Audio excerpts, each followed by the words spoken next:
शिशु झाड़ा सकाल झाड़ा बसिक आसी पिता माता कहे बापा आज झाड़ा देखी झाड़ा कला है बापा माँ डरी हठात पेसेंट ठीक ठाक था पुणी कहीं कला झाड़ा होगा लोक मैंने आजिकल जानते कला झाड़ा अर्थ हूँ ब्लड झाड़े पड़ा कारण से नुहे ब्लड आयरन डेफिशिएंसी एनिमिया विषय कह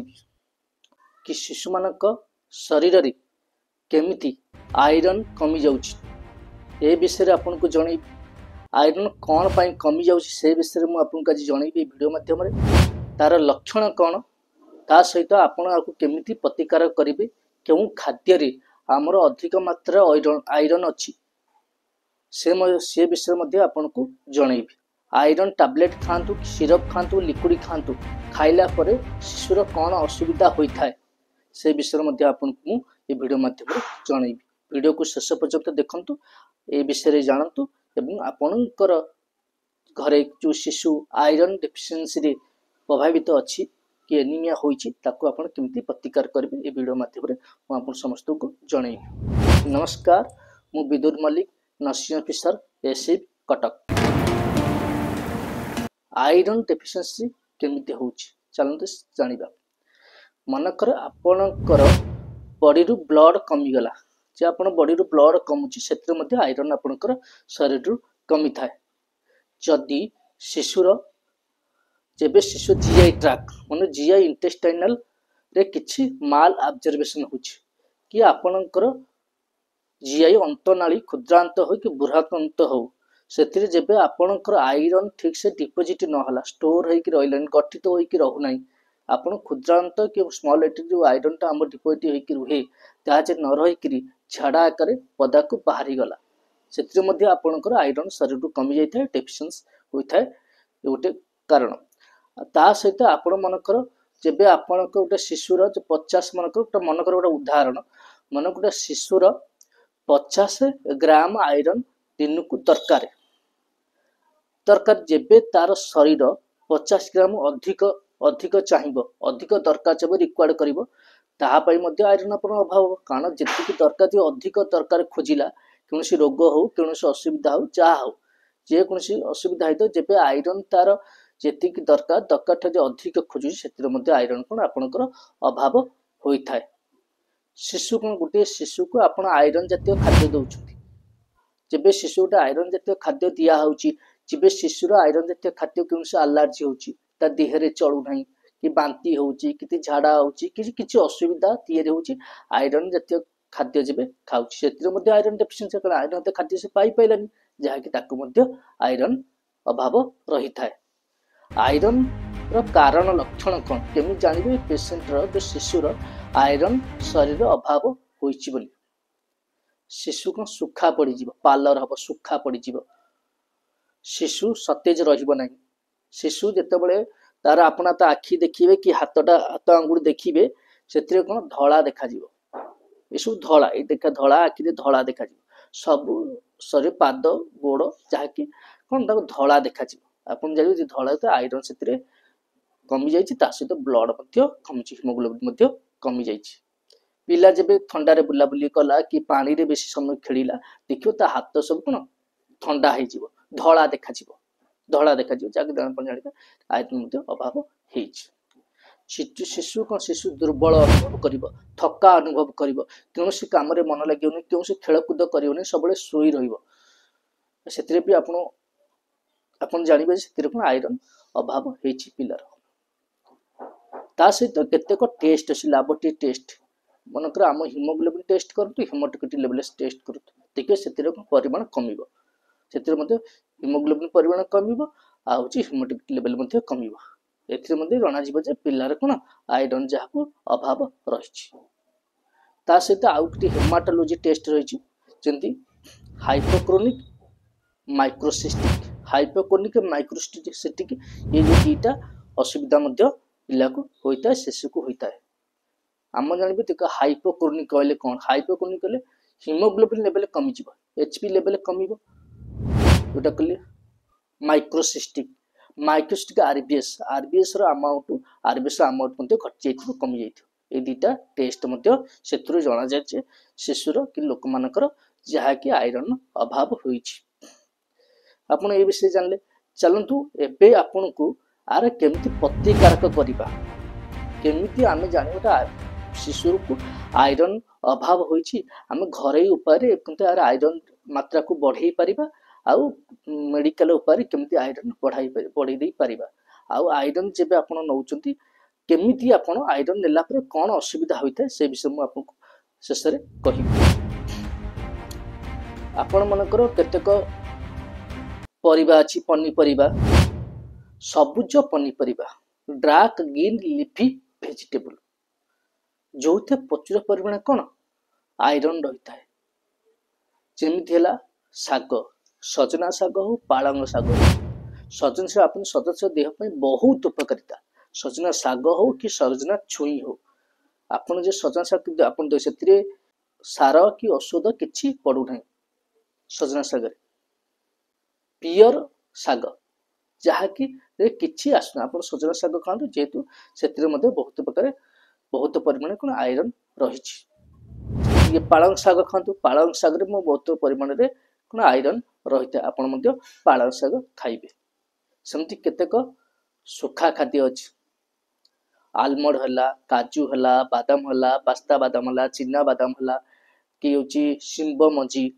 एथिरे आयरन बहुत परिमाण थाए एकुरा मध्य आपण खाई पारे डाली जातीय खाद्य आपण जे मसूर डाली हला मुग डाली हला हरड़ डाली हला एथिरे मध्य आयरन रही थाए आकु मध्य आपण खाइले बॉडी रे मध्य आयरन तयारी होई थाए ता सहित केतक माछ अछि जंती गाँ रे देसी माछ जातीय खाद्य देसी माछ दाकी सेतिर बहुत मात्रा आयरन रही थाए आउ मनकर देसी माछ हिसाब रे कहले चेंग माछ हला रता तोरी मागुर शेउल कौ ये सब बहुत मात्रा रे कौन आयरन होता है उपकार लोक गेंडा खाती गेंडा मत जो खाद्यटा अच्छे से खाद्य तो लोक प्रिफर करते खाऊ ना से आयरन रही जहाँकि आम पाठे कहूँ से आयरन रही खाद्य आप खाइपे देसी माछ खाद्य जो माछ को कला माछ गुराक से बहुत प्रकार आयरन रही है गड़िया माछ आप गड़िया पोखरी माछ से बहुत आयरन रही है माछ आप खाई शरीर को आयरन बढ़ई पारे अंडा अच्छी अंडा धला अंश आप खातु से कौन आयरन बहुत परिमाण थाए खजुरी कोड़ी है से आयरन थाए जो पाचिला ताल से आयरन बहुत परिमाण अच्छी गुड़ार आयरन अच्छी आप सब खातु जेहेतु खाद्य आप आयरन जिते बढ़ई पारे से भल कि मेडिसिन ठार कारण खाद्य सबुठू बेस्ट शरीर जेकोसी आपणकर असुविधा होची आपण खाद्य जे आपण शरीर को भल करि पारे ताटू बेस्ट उपाय आ कारण खाद्य खाइले खाद्य चाहिए हजम है हजम नहीं आपणकर क्षुद्रांत मिसिला मिसी क्षुद्रांत आम सब आयरन जेतिक खाद्य आम विटामिन अच्छी जहाँकि से सब कौन आयरन क्षुद्रांत को ताको अब्जर्व करके रखी थाए किंतु आयरन आपणकर स्टोर होके रही थाए चलतु आप मनकर आयरन आपणकर अभाव अच्छी जहाँ खाद्य पेय द्वारा आपंक आयरन बढ़ी पार आप से सब डॉक्टर को देखा पड़ो हेल्थ वर्क को देखा पड़ो आप डाक्तखाना गले कि हॉस्पिटल गले डॉक्टर आपन को आयरन एडवाइज करे आयरन टैबलेट एडवाइज कर आयरन टैबलेट केमिति खाइबे तार मध्ये उपाय है आयरन टैबलेट केमिति खाइले आम बॉडी आम शरीर भल आयरन अब्जर्व करि परियो स्टोर करि परियो गठन करि रखि परियो मनकर आपन को जिते आयरन टैबलेट खाउछन खाद्यर मझिरे खांतु खाद्य मझिरे आपण आयरन टैबलेट खांतु जहाँकि आपण को मैक्सिमम ऑब्जर्वेशन बहुत परिमाण में कौन आपण बॉडी रे आयरन डिपोजिट होकर रहा गठित होकर आयरन टैबलेट जो खाऊँगी ता सहित डॉक्टर आप multivitamin tablet multivitamin medicine advise करते सहित खाइबा मन आप आयरन टैबलेट खाऊ आयरन टैबलेट कौ जिन सहित आप आयरन टैबलेट खाइले आम बॉडी रे भल ऑब्जर्वेशन हम भल गठित होकर डिपोजिट होकर सब विटामिन सी जातीय खाद्य सहित खाते जमी orange juice lemon juice Amla juice Amla रे बहुत मात्रा विटामिन सी रही जहाँकि आ सहित जब आप आयरन खाऊँगी आयरन टैबलेट खाऊँ बहुत भल मो मत तो बहुत भल आप प्रिफर करूँ कारण आप शिशु दिंतु कि बड़ लोक खातु से खाइले बहुत मात्रा आप आयरन बॉडी ऑब्जर्वेशन डिपोजिट गठित होकर जहाँकि आप जल्दी ଭଲ ହେଇଯିବେ। ମନେକର ଗୋଟେ ଶିଶୁ ଆଇରନ୍ ଟାବଲେଟ୍ ଖାଉଛି, ଆଇରନ୍ ଟାବଲେଟ୍ ଖାଇଲା ଭିତରେ କିଛି ଅସୁବିଧା କନଷ୍ଟିପେସନ୍ ତିଆରି ହେଇଥାଏ, ଝାଡ଼ା କଳା ପଡ଼ିଯିବ, ଝାଡ଼ା କଳା ଝାଡ଼ା ଆସିଥାଏ, ପାଟି ଦୁର୍ଗନ୍ଧ ହୋଇଥାଏ। କାରଣ ଯେବେ ଗୋଟିଏ ଶିଶୁ ଝାଡ଼ା ସକାଳ ଝାଡ଼ା ବସିକି ଆସି ପିତାମାତାକୁ କହେ ଯେ ବାପା ଆଜି ଝାଡ଼ା ଯାଇଛି, ଝାଡ଼ା କଳା ହେଇଛି, ବାପା ମା ଡରିଯିବେ ହଠାତ୍, ପେସେଣ୍ଟ ଠିକ୍ ଠାକ୍ ଥିଲା ପୁଣି କାହିଁ କଳା ଝାଡ଼ା ହେଇଗଲା। ଲୋକମାନେ ଆଜିକାଲି ଜାଣିଛନ୍ତି କଳା ଝାଡ଼ା ଅର୍ଥ ହେଉଛି ବ୍ଲଡ଼ ଝାଡ଼ାରେ ପଡ଼ିବା, କାରଣ ସେଇଟା ନୁହେଁ, ବ୍ଲଡ଼ ଝାଡ଼ାରେ ପଡ଼ିନାହିଁ। କାରଣ ଯେଉଁମାନେ ଟାବଲେଟ୍ ଖାଉଛନ୍ତି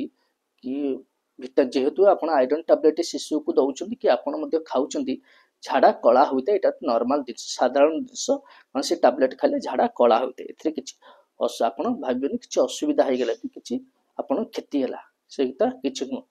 ତା ସହିତ କନଷ୍ଟିପେସନ୍ ହୋଇଥାଏ, କିନ୍ତୁ କନଷ୍ଟିପେସନ୍ ଯେହେତୁ ଆପଣ ଆଇରନ୍ ଟାବଲେଟ୍ କନଷ୍ଟିପେସନ୍ ଝାଡ଼ା କଠିନ ହୋଇଥାଏ। ଆପଣ ଝାଡ଼ା କଠିନ କେମିତି ଦୂର କରିବେ? ମନେକର ଦେଖନ୍ତୁ, ଯେହେତୁ ଆପଣ ଆଇରନ୍ ଟାବଲେଟ୍ ଖାଉଛନ୍ତି, ଆପଣ ରୁଟି ସନ୍ତୁଳା ଖାଆନ୍ତୁ। ରାତିରେ ଯେତେବେଳେ ଆପଣ ଖାଉଛନ୍ତି ରୁଟି ସନ୍ତୁଳା ଆପଣ ଖାଆନ୍ତୁ, ଓ ରୁଟି ସନ୍ତୁଳା ଖାଇଲେ ଯେହେତୁ ଝାଡ଼ା ଆପଣ କ୍ଲିୟର ହେବ, ତା ସହିତ ପାଣି ସଫିସିଏଣ୍ଟ ପିଅନ୍ତୁ। ଦିନରେ ଅଧିକ ପାଣି ପିଅନ୍ତୁ, ରାତିରେ ଅଳ୍ପ ପାଣି ପିଇଲେ ଚଳିବ। ଆପଣ ରୁଟି ସନ୍ତୁଳା ଖାଆନ୍ତୁ, ଯାହାକି ଝାଡ଼ା ଆପଣ କ୍ଲିୟର ହେବ, ସେଥିରେ ଫାଇବର ଜାତୀୟ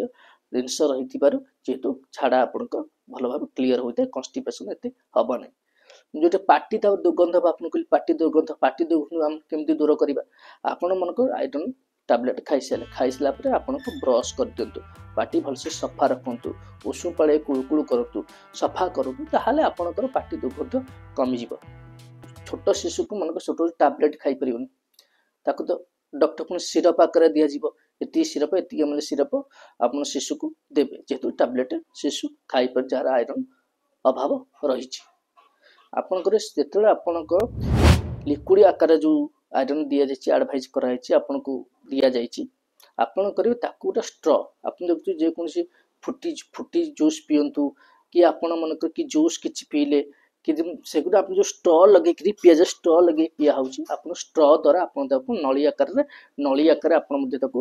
ସେ ସିରପ ଦିଅନ୍ତୁ, ତାଙ୍କ ଦାନ୍ତ ଖରାପ ହେବ ନାହିଁ। ମନେକର ଆପଣଙ୍କର ସେ ଯେତେବେଳେ ଏଇସବୁ ସିରପ ପିଉଛି କି ଟାବଲେଟ୍ ଖାଉଛନ୍ତି, ତା ଦାନ୍ତ ଖରାପ ହେଇଯାଏ, ଦାନ୍ତ ଗୁଡ଼ିକ କଳା ଦାଗ ଗୋଟେ ପରସ୍ତ, ଗୋଟେ କଭର ତିଆରି ହେଇଯିବ, ପରସ୍ତ ତିଆରି ହେବ, ଯାହାକି ଦାନ୍ତ ଗୁଡ଼ାକ କଳା ହେଇଯିବ, ଯେହେତୁ ଆପଣ ଆଇରନ୍ ସିରପ ଖାଉଛନ୍ତି। ତାକୁ ଆଇରନ୍ ସିରପକୁ ଆପଣଙ୍କ ଖାଇସାରିଲା ପରେ ବ୍ରସ୍ କରିଦେବେ, ବ୍ରସ୍ କରନ୍ତୁ, ଦେଖିବେ ଆପଣଙ୍କର ମଧ୍ୟ ଦାନ୍ତ ମଧ୍ୟ ଯେଉଁ କଳା ଦାଗ ଛାଡ଼ିଯିବ, କଳା ଦାଗ ବି ହେବ ନାହିଁ, ଆଉ ଆପଣଙ୍କ ପାଟି ମଧ୍ୟ ଦୁର୍ଗନ୍ଧ ହେବ ନାହିଁ।